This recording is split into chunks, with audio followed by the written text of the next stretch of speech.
नमस्कार. सध्या सोशल मीडियावरती प्राणी संग्रहालयातील एका पांडाचा आणि त्याच्या जुन्या केअरटेकरचा एक व्हिडिओ हा खूपच भन्नाट व्हायरल होत आहे.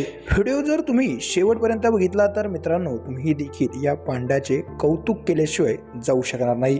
देश विदेशातून या पांडाची खूप अशी तारीफ केली जात आहे. नेमके काय घडलं या हृदयस्पर्शी व्हिडिओमध्ये नक्कीच पुढे बघा. त्याआधी चॅनलवरती नवीन आलेले असाल चॅनल नक्कीच सबस्क्राईब करून घ्या. व्हायरल होत असलेला व्हिडिओ चायनाच्या प्राणी संग्रहालयातील आहे. व्हिडिओमध्ये दिसणारा व्यक्ती या प्राणी संग्रहालयातील या पांड्यांची काळजी करणारा एक जुना केअरटेकर, जो आता रिटायर झाला आहे.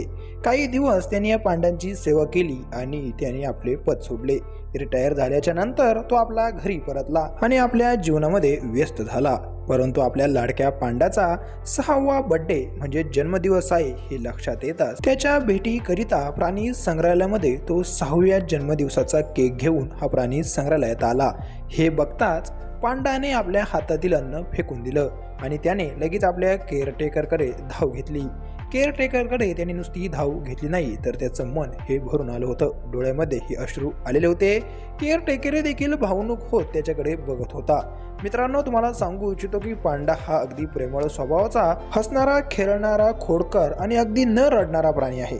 परंतु तो आपल्या जुन्या केअरटेकरला बघून तोही देखील भावनुक झाला आणि त्याच्या डोळ्यातून हे अश्रू येऊ लागले. आपल्या जुन्या केअरटेकरच्या अगदी त्याने गळा भेट घेतली आणि केअरटेकर हे देखील त्याच्या गळ्यात पडून रडू लागला. हा भावनिक क्षण कॅमेऱ्यामध्ये तेथील लोकांनी कैद केला आणि सोशल मीडियावरती अपलोड केला. हा व्हिडिओ अपलोड करताच मित्रांनो हा व्हिडिओ व्हायरल झाला आहे आणि असंख्य छान प्रतिक्रिया या व्हिडिओच्या माध्यमातून मिळत आहे. तुमची देखील या व्हिडिओशी नेमकी काय प्रतिक्रिया आहे ती देखील कमेंटच्या माध्यमातून नक्की कळवा.